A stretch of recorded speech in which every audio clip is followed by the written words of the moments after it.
दूसरे दिन पापा घर आ गए। उनके आते ही मम्मी ने मायके जाने का मन बना लिया। वह मुझे भी अपने साथ ले जाएगी, यह सोचकर मैं मन ही मन खुश हो रही थी। लेकिन वह मुझे अपने साथ नहीं ले गई। मम्मी पापा से यह बोलकर अकेली ही चली गई कि मैं मायके जा रही हूँ। माँ की तबीयत खराब है, मैं 2 दिन के बाद खुद ही आ जाऊंगी। पापा यह सुनकर बहुत ही खुश हुए। उनका रिश्ता भी अजीब था। मम्मी घर पर होती तो पापा बाहर होते, और पापा घर पर होते तो मम्मी बाहर होती। मुझ पर क्या बीत रही है, इससे उन दोनों को कोई मतलब नहीं था। वैसे मैं भी इसकी आदी हो गई थी। आदी क्या हो गई थी, अपने आप को समझा लिया था। हाँ, इतना तो जरूर था कि मेरी नजरों में पापा की छवि मम्मी की छवि से कुछ अच्छी थी। अच्छी क्या, पापा के बारे में मैं कुछ जानती ही नहीं थी। पति पत्नी के बीच की बढ़ती दूरियां बच्चों के लिए कितनी खतरनाक होती है, इसका एहसास मुझे अब हो रहा था। मैं एकदम ही अकेली पड़ गई थी। आज मैं दोपहर में ही स्कूल से घर लौट आई। दरवाजा खुला हुआ ही था।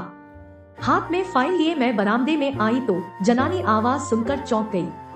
अगले पल ही मैं इस सोच में पड़ गई, मम्मी आज मायके सुबह ही चली गई। यह पापा के बेडरूम में कौन औरत है? मैं यह सोचती हुई बेडरूम की ओर बढ़ गई। खिड़की का दरवाजा बंद था। दरवाजे में कुंडी लगी हुई थी। मम्मी पापा का बेडरूम एक ही था। मुझे ज्यादा सोचना नहीं पड़ा कि अंदर का नजारा कैसे देखूं। दरवाजे के उस छोटे से छेद से होकर एक आंख बंद कर दूसरी आंख से मैं अंदर झांकने लगी। पापा एकदम निर्वस्त्र थे और वह महिला जिसे मैं कुछ कुछ पहचानती थी नाइटी गाउन में थी। वह पापा के साथ 1-2 बार घर पर आ चुकी थी। मैंने दिमाग पर जोर दिया तो उसका नाम भी याद हो आया। उसका नाम रवीना था। रवीना यही कोई 22-23 की छरहरी देह वाली खूबसूरत महिला थी। वह मम्मी से अधिक सुंदर भी नहीं थी तो कुरूप भी नहीं थी।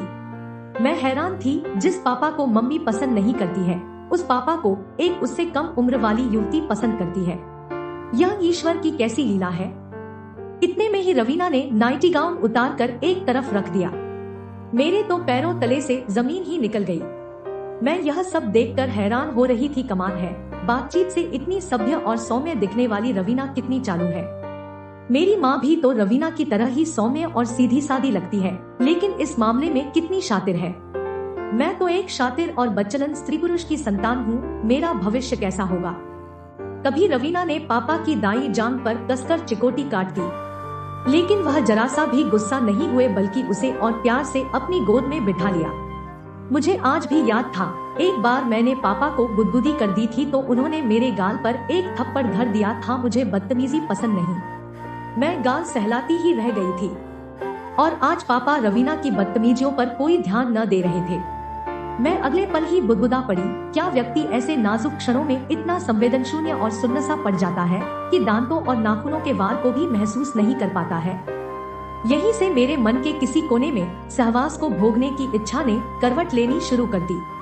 मैं संभोग के इस अलौकिक और आश्चर्यजनक पहलू को पकड़ने की कोशिश करने लगी।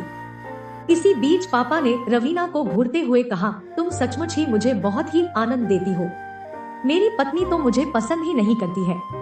वह कहती है कि तुम 3-3 दिन तक दाढ़ी ही नहीं बनाते हो। तुझसे बात कौन करेगा। तुम्हारी दाढ़ी कांटों की तरह मेरे गालों पर चुभती है। रवीना, दाढ़ी तो मेरी आज भी बढ़ी हुई है। क्या तुम भी मेरी दाढ़ी से परहेज करती हो? पापा के यह कहते ही रवीना हंसने लगी। डार्लिंग, तुम्हारी पत्नी औरत है या कोई मोम की गुड़िया। भला पुरुष की दाढ़ी की चुभन भी कहीं स्त्री को पीड़ा पहुंचाती है। स्त्री को पीड़ा तो तब पहुंचती है जब पुरुष बीच में ही साथ छोड़ जाता है। क्या तुम्हें नहीं पता संभोग में नोचक रोज का कितना महत्व है। दाढ़ी नोचक रोज का ही तो काम करती है। ईश्वर ने कुछ सोच समझकर ही पुरुष को दाढ़ी दी है। सच तो यह है कि मैं तुम्हें तुम्हारी दाढ़ी से ही पसंद करती हूँ। यह कहते कहते रवीना ने पापा को बाहों में समेट लिया और अपने चिकने और मुलायम गाल उनके दाढ़ीदार गाल पर रखकर रगड़ने लगी। यह मेरे लिए एक नया ही अनुभव था। मैं आश्चर्यचकित होकर सोच रही थी, यहाँ तो कोई भी किसी से प्यार नहीं कर रहा, यहाँ तो केवल सहवास की ही प्रधानता है। रवीना पापा को इसलिए पसंद करती है क्योंकि उसे पुरुष की दाढ़ी की चुभन अच्छी लगती है, और मम्मी वेदांत अंकल पर इसलिए मुग्ध है क्योंकि वह सहवास कला में निपुण है और साथ ही चिकने गालों वाले हैं। ये दोनों स्त्रियां ही हैं लेकिन इनकी पसंद अलग अलग है। शायद यही वजह है कि स्त्री पुरुष अपने जीवन साथी को छोड़कर कहीं बहक जाते हैं। बहक क्या जाते हैं, अपने मनपसंद किसी सुयोग्य साथी की तलाश कर लेते हैं। मैं भी तो एक स्त्री ही हूँ। क्या मेरी पसंद अपने विचारों के अनुकूल पुरुष की नहीं है? क्या अपनी पसंद की चीज को ढूंढना या पाना गलत है? नहीं, पापा, मम्मी, वेदांत अंकल, रवीना आदि सब बहके या भटके नहीं है। इन्होंने तो अपनी अपनी पसंद को हासिल किया है। इसी मध्यांतर मैंने देखा पापा रवीना की देह पर झुकते जा रहे हैं और उनके होंठ रवीना के होंठों को चूमने के लिए मचल रहे हैं। मैंने अगले पल ही अपनी दोनों हथेलियों से आंखें ढक ली और मन ही मन सोचने भी लगी, यह कैसी आग है जो स्त्री को पुरुष दर पुरुष और पुरुष को स्त्री दर स्त्री भटकने पर मजबूर कर देती है। पुरुष की बाहों का पहला पहला स्पर्श कैसा होता होगा? पुरुष के संसर्ग में कभी नहीं आने वाली एक स्त्री पुरुष की बाहों के स्पर्श मात्र से ही कितनी रोमांचित हो उठती होगी। मैं यह जानने की कोशिश करते करते पसीने से तरबतर हो गई। मैंने देखा मेरे हाथ के पसीने से फाइल भीग गई है और मेरे स्तनों से फूट आए पसीने ने मेरे बनियान को भिगो दिया है। मेरे हाथ अनायास ही मेरी जांघों पर चले गए। मेरी चड्डी भी पसीने से भीग गई थी। मुझे लगा मेरे भीतर भी कुछ कुछ हो रहा है। मैं वहाँ से सीधे अपने कमरे में चली आई। मुझे अच्छे बुरे का ज्ञान हो गया था। मेरे होंठों से अनायास ही बोल फट पड़े। अब स्थिति मेरे सामने बिल्कुल ही स्पष्ट है। न तो मम्मी दोषी है और न ही पापा दोषी है। चरित्रहीन कोई नहीं है। एक दूसरे के प्रति अरुचि, नापसंदगी और परिस्थितिजन्य लाचारी ने ही दूसरे से संबंध बनाने के लिए मजबूर किया है। जो लोग इन बातों को नहीं समझते वे ही ऐसे संबंधों को गलत मानते हैं। मैं मम्मी को भी जानती हूँ और पापा को भी जानती हूँ। मुझे अच्छी तरह से याद है मम्मी पहले ऐसी नहीं थी। देह बेचना उसका धंधा नहीं है। वेदांत अंकल से वह पैसे नहीं ऐंठती है। उसे तो यौनानंद का सुख चाहिए जो पापा नहीं दे सकते, क्योंकि पापा तो रवीना पर मुग्ध है। जब प्रकृति के सारे कार्य समय से होते हैं तो फिर मनुष्य किसी का इंतजार कब तक करेगा? मम्मी जवान है, उसे इंद्रिय सुख चाहिए ही चाहिए। किसी को बच्चलन या चरित्रहीन कहना जितना आसान है उसको समझना उतना ही कठिन है। एक पुरुष की बाहों से दूसरे पुरुष की बाहों में जाने का सफर कितना दुष्कर होता है।